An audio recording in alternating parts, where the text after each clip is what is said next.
Okay, so having soldered up the Malinky entirely, let's go ahead and connect it and test it. So we'll connect the motors to the motor connectors. Those will snap in nice and tight. You can watch the barbs. And we'll snag our KST servo. And remember, the servo horn screw is always just finger tight. Don't lose it. It's also hard to replace. When we connect the servo, as always, we'll be aware of signal power ground, so yellow to yellow, brown to brown. Again, some servos could be white for signal and black for ground, but they're always arranged signal power ground, and make sure that you keep it that way.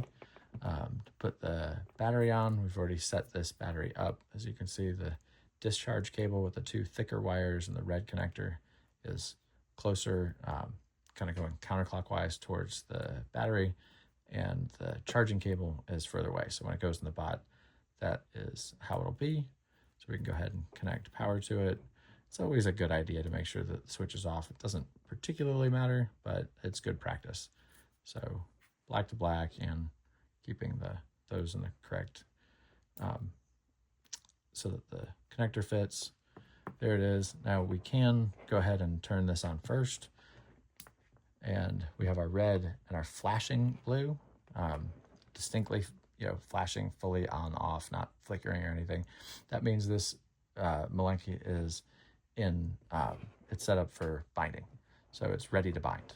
And you've got a radio. Obviously it's not bound to that because this is ready to bind. It's not connected to anything. But if your radio was previously connected to something, this was on Model 3, and you want to set up a new one, then in order to do that, as long as the backlight's on, if it's not, push any of the 4 buttons to wake it up. But if it's on, just hold OK, hit OK again to go into system setup. We want model select, so we hit OK again. We'll hit the up button. That gives us Model 4, and then hold cancel to save. And when you back out, you'll see now you're on Model 4. So in order to bind with the Malinky in bind mode,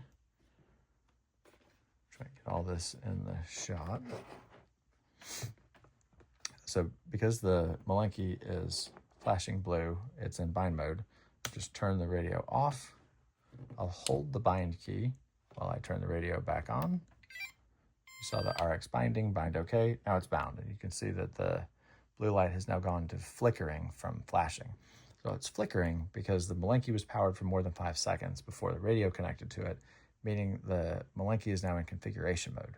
So if we wanted to change the configuration, reverse a drive side, servo stretching, 100% steering, any of those things in configuration mode we could do now because this is flickering. But what we most want to do is to test this harness that we just put together. So as soon as I move the motor stick, it will take the Malinky out of configuration mode and put it into drive mode. Now, if I were to turn the harness off and turn it back on, it would connect immediately and it would be in drive mode immediately.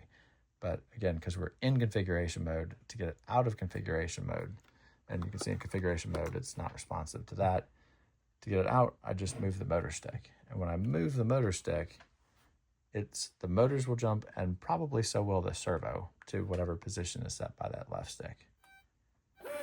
So I can see both motors are moving. And then when I move the left stick, my servo moves too. So everything works. And I've got telemetry to here. So this is the default battery settings. So it's set up for a lower voltage battery. The thing to remember with LiPos, do not run them too low. Never ever run them under 3.4 volts per cell. So this is a 2S or a 2-cell battery, so it should never go under 6.8. Really, you don't want to run them under 3.7 per cell, so 7.4. And a normal fully charged 2S is 8.4 volts. These are technically HV, so with the right charger, you can charge them all the way up to 8.6, and they'll hold a little bit more juice. But what we're going to do is set the alarm in here to make sure that we don't ever accidentally run these too low. So the backlight's off. I'll hit any of the 4 buttons to kind of wake it up. I hold OK to go in. I hit OK in system setup. Use the down button to go down to RX setup, hit OK. Down button to RX battery, hit OK. Now, I can't raise any of these above the one below it, so what I have to do is hit OK down to high. I'm going to raise this to 8.5. So with most batteries, it'll indicate an almost full. Charge all the way to 8.6, it'll be all the way full, but we'll bring that around. We'll raise the alarm to 7.4 because we want to know when these batteries hit 3.7 volts per cell or 7.4 volts total. And we hit OK several times to get back around to low, and we'll hold this to get to 6.8, and then hold cancel to save, and push cancel a bunch of times to get back out. So now we can see this battery is at 7.68 volts, and it shows that properly here on the battery gauge, with 8.5 being full and 6.8 being at the bottom. And if you run this to the point where this goes under 7.4, it'll alarm at you, it'll tone at you.